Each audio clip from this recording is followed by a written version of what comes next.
I have a new book, Sarah, for my Amazon pre-order list. It's going to be coming out in October, so I got plenty of time to get things good with my new son that's showing up. And then hopefully when I'll be able to read for pleasure again, the first book that I have on my list is called Free Agent Learning: Leveraging Students' Self-Directed Learning to Transform K-12 Education. The book, by Project Tomorrow Executive Director Julie Evans, presents the results from surveys and focus groups of hundreds of thousands of students to conclude that schools need to foster students' natural drive to self-direct their learning around their own interests. The book talks about how students today are already using modern technology to learn complicated concepts and develop valuable skills outside of the classroom.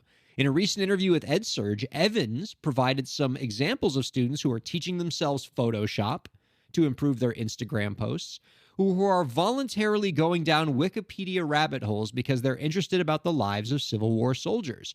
Evans noted that about 2/3 of middle and high school students are doing this kind of self-study on a regular basis, and this trend holds across all demographic groups. So what does this mean for teachers in schools? Well, Evans argues that K-12 education needs to do more to tap into this intrinsic motivation to learn that students already have. Students learn more when they are excited about what they're doing, and schools would benefit from setting up assignments and projects accordingly by adding elements of choice and student direction.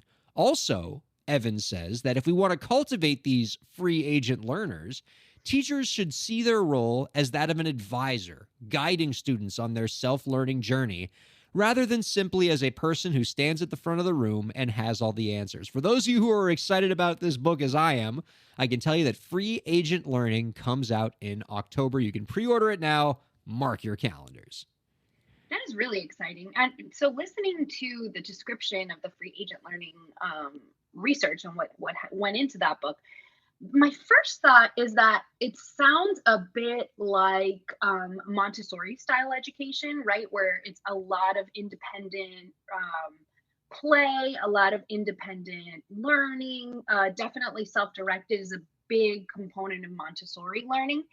And I personally have been doing a lot more research on early childhood education. I know I've shared a few early childhood stories recently because it's something I'm trying to expand my own, arsenal of knowledge about. And I came across a research study that said for early childhood that kids learn more from just free play than they do from structured lessons. And that is something that I found really challenging, obviously, as an educator, right? Because we go to school and we learn all of these things and we try to put so much research into the lessons we prepare for our students. And we need to really take a minute as educators and recognize how much opportunity is there, maybe not in every single lesson, but definitely when we as educators and administrators are thinking about our students' day, right? Our students' week, our students' school year, are we giving opportunities for curiosity and for independent learning and for self-directed study and giving kids an opportunity to go down rabbit holes and look into things that just pique their curiosity for whatever reason? It is interesting, these sort of dual trends that we're seeing in education right now. Certainly in the K-12 world, you and I have borne witness to this trend we've seen rise up in the last 20, 30 years of increasing standardization, increasing almost factory model of how we are producing learning outcomes. We are standardizing, we are measuring, because we want to make sure that our students are learning. And there is a lot of altruistic, selfless goals behind that, and that those trends have been rising. But similarly, on a dual track in education, we're also seeing the rise of multiple forms of self-learning models. You spoke about Montessori. That's a very common one. We're seeing a lot more Sudbury schools, which are very similar to Montessori, but encourage even more free play and a lot less rigid curriculum. Or even in homes, we're seeing more unschooling taking place in lieu of homeschooling, where the student in a homeschool style environment is actually driving their own education and learning interests. And it's interesting to see both of these models kind of rising at the same time in education, because they couldn't be more different from each other. And I think that what we're doing now in K-12, which is increasingly standardized, can learn a lot from this data and research and just from what we all know intuitively, that Right. humans, especially kids, but even all humans, we are driven by a desire for knowledge. We love to learn and we love to play, and we understand that we learn through play. And the more that we can tap into that, even at the rigid curriculum side of the ledger, where it's things like giving students multiple different ways that they can finish an assignment, multiple ways to demonstrate mastery, things like that, that put more choice into it, it could allow us to tap into that intrinsic motivation that students have to learn. And I think even looking at the assignments or the goals of the assignment, right? The standards themselves. We are very, at least in, traditional K-12 schooling, we are very rigid in the ways that we identify mastery, right? And so we are very boxed in. And we've talked a little bit about this on the show before, the letter system, the grading system, that A is a 90 to 100 and B, and what those numbers mean. And so when we get down to a philosophical level, what do these things mean about mastery? And what do they mean about what a person has learned? And how are we measuring those things? And how we've boxed ourselves into a very rigid and very imperfect definition of learning and what it looks like to understand something or to be able to demonstrate understanding of something.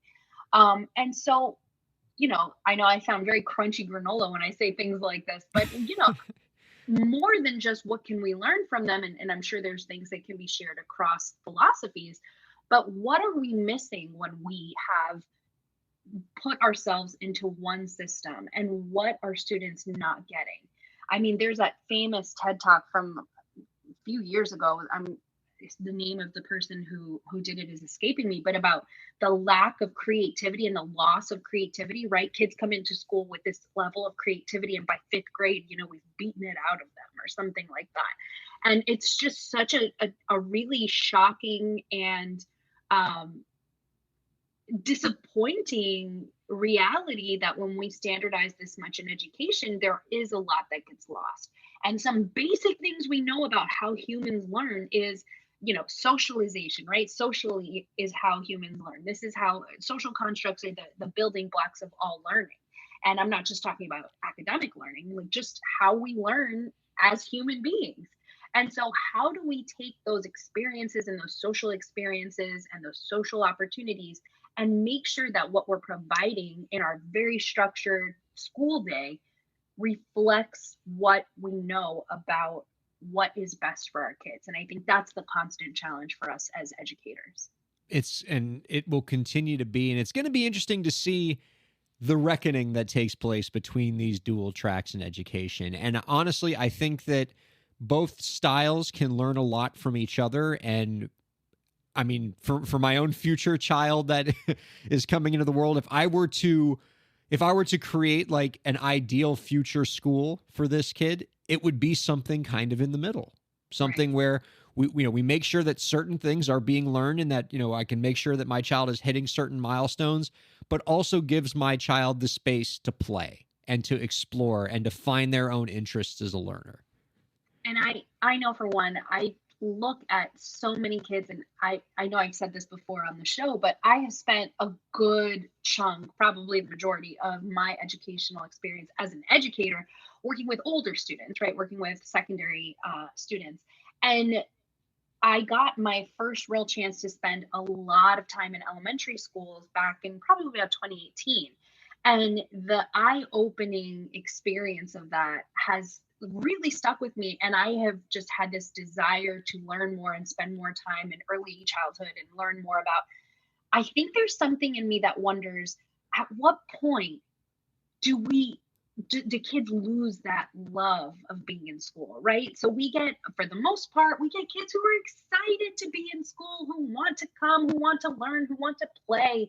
And there's a moment for a lot of kids, unfortunately, where that moment goes away and school is something that's almost a punishment. And so I don't know, I think I'm making this a little bit of a personal call, right? But I want us to, as educators, make sure that we're spending our energy capturing that light, right? Keeping that love alive and not when we see that light go out, stop, reflect. What is it? What's happening in our building? What's happening with what we have control over? And how do we get those lights back in the eyes of love school and loving learning and loving this experience? Well, Sarah, I'm going to get you a copy of Free Agent Learning in October. You and I are going to have a book club about this. Absolutely. I honestly, I'm trying to, let me see if I run through my book real quick, but I actually was listening to something. I've got it on my Audible. Hold on. Oh, Free to Learn. That's what I was reading. Oh, So I was I have recently read that reading. one. Yeah, so it's reminding me a lot of what I was reading in Free to Learn. I can't say I agree with everything that's being said, and there's definitely some, it was an Audible book, so I need to like get the actual physical copy and read some of the footnotes because there's some research that I have a lot of questions about. But yeah, Free to Learn has me thinking differently about some things that things that I maybe had already established. And a big part of it is free play, free learning, and how important it is. And I think it's, little spoiler alert for what I'm going to be talking about in my segment, but just the idea of how summer has changed so much for kids, right? Summer used to be like, I feel like there's a lot of memes going around, like how to have an 80s mom summer, right? Where you just let the kids play and just enjoy Don't yourself. come back till dinner. Drink water Right? out of the hose. Yeah. Exactly. And so why that culturally has kind of changed in the United States. So it definitely has me thinking about a lot of different modes of education, what it means to be educated and what learning can look like. And as an educator and as a parent, I think it has me thinking a lot of new ways about a lot of new things. So I'm excited. That is exciting.